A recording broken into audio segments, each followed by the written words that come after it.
श्री स्वामी समर्थ. अंगारक संकष्टी चतुर्थी ही वारंवार येत नाही. अंगारक संकष्टी चतुर्थी ही पौष महिन्यामध्ये येणे हे अत्यंत सौभाग्यशाली मानले जाते. स्वतः गणपती बाप्पांनी मंगळ ग्रहाला आशीर्वाद दिला होता की ज्या दिवशी माझी संकष्टी चतुर्थी ही मंगळवारी येईल आणि त्या दिवशी जो भक्त संकष्टी चतुर्थीचा उपवास आणि व्रत करेल त्याचे कल्याण मी करेन. यंदा नवीन वर्षामध्ये पहिलीच संकष्टी चतुर्थी ही मंगळवारी आलेली आहे, त्यामुळे ही अंगारकी संकष्टी चतुर्थी असणार आहे.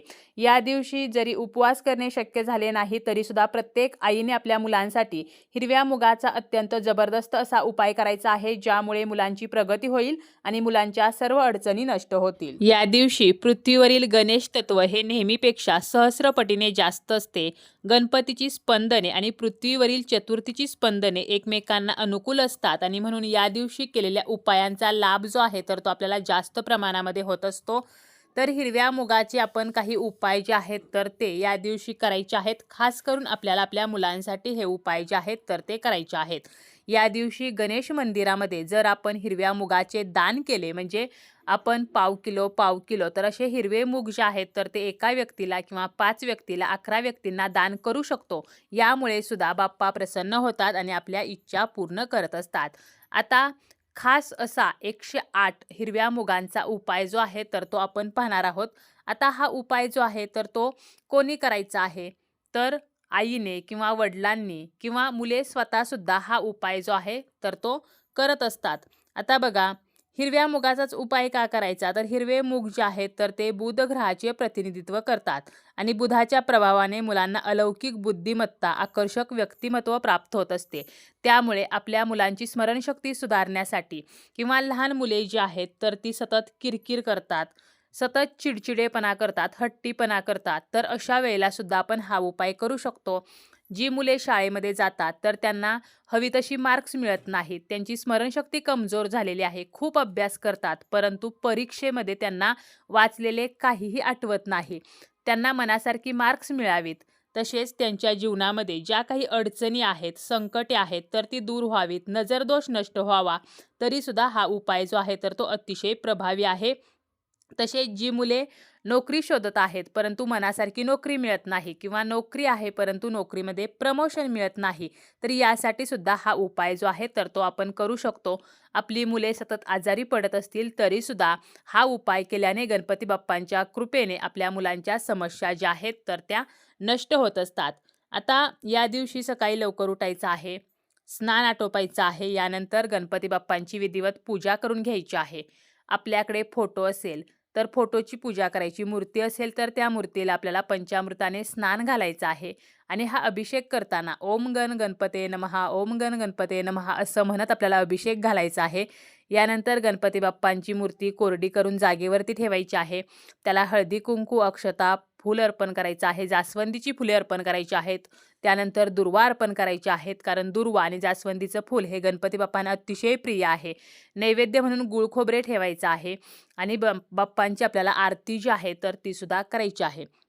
तर अशा प्रकारे अगोदर आपल्याला गणपती बाप्पांची विधिवत पूजा जी आहे तर ती करून घ्यायची आहे आणि यानंतर हा उपाय करायचा आहे.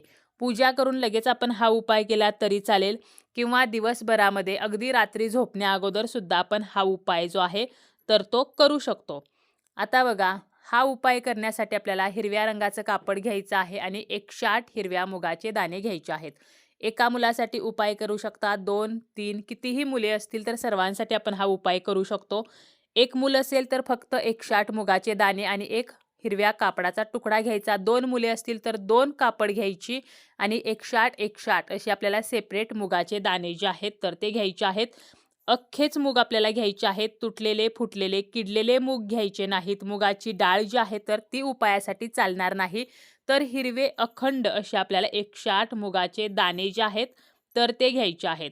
आता आपण जेव्हा हा उपाय करणार आहोत त्या अगोदर आपल्याला दिवा जो आहे तर तो प्रज्वलित करून घ्यायचा आहे. देवपूजा झाल्यानंतर जर आपण लगेचच हा उपाय करणार असू तर दिवा जो आहे तर तो आपण ऑलरेडी देवपूजा करतानाच लावलेला असतो. आवर्जून या दिवशी तुपाचा दिवा जो आहे तर तो लावायचा आहे. यानंतर स्वतःला बसायला आसन घ्यायचं, स्वतःला हळदी कुंकू लावायचं. यानंतर आपल्याला हा उपाय करायचा आहे. आपण जे कापड घेतलेलं आहे तर ते कापड आपल्याला गणपती बाप्पांच्या मूर्तीसमोर ठेवायचं आहे. एक प्लेट घेऊन त्या प्लेटमध्ये आपण हे कापड ठेवू शकतो किंवा डायरेक्ट जरी आपण हे कापड ठेवलं तरी चालेल.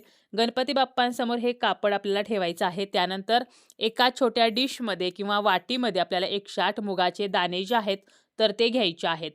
त्यानंतर आपल्याला एक मूग जो आहे तर तो उचलायचा. उजव्या हाताने तो एक मूग उचलायचा. ओम गण गणपते नमः, ओम गण गणपते नमः. तर असं म्हणायचं. म्हणजे एक मूग उचलायचा, एकदाच आपल्याला ओम गण गणपते नमः म्हणायचं आणि त्या हिरव्या कापडावरती तो मूग ठेवायचा. पुन्हा दुसरा मूग उचलायचा, ओम गण गणपते नमः म्हणायचं, त्या कापडावरती तो मूग पुन्हा ठेवायचा. तर असं आपल्याला 108 वेळेला ओम गण गणपते नमः हा मंत्र म्हणून हे 108 मुगाचे दाणे त्या हिरव्या कापडावरती आपल्याला ठेवायचे आहेत. यानंतर आपल्याला आपण ज्या मुलासाठी उपाय केलेला आहे, म्हणजे आपल्या मुलाचं जे नाव आहे तर ते नाव घेऊन त्याच्या मागची इडापिडा निघून जावी, त्याची प्रगती व्हावी, त्याच्यावरील अडचणी ज्या आहेत, संकटे आहेत तर ती नष्ट व्हावीत, असं गणपती बाप्पांना सांगायचं आहे. आपण एका मुलासाठी आपण हा उपाय केला किंवा 2 मुलासाठी केला तरी आपल्याला प्रत्येकाचं नाव घेऊन त्याच्या मागची जी इच्छा आहे, आपली जी समस्या आहे तर ती बाप्पांना सांगून ती समस्या नष्ट व्हावी म्हणून आपल्याला प्रार्थना करायची आहे. आणि यानंतर आपल्याला काय करायचं आहे तर ते मुगाचे दाणे त्या हिरव्या कापडामध्ये बांधायचे आहेत. म्हणजे आपल्याला त्या कापडाची पुरचुंडी बांधायची आहे. त्यानंतर आपल्याला ती पुरचुंडी जी आहे तर ती गणपती बाप्पांच्या चरणाजवळ आपल्याला ठेवायची आहे. त्यानंतर काय करायचं, गणपती बाप्पांना हात जोडून नमस्कार करायचा आणि ती जी पुरचुंडी आहे तर ती गणपती बाप्पांच्या चरणाजवळ आपल्याला थोडा वेळ तशीच राहू द्यायची आहे.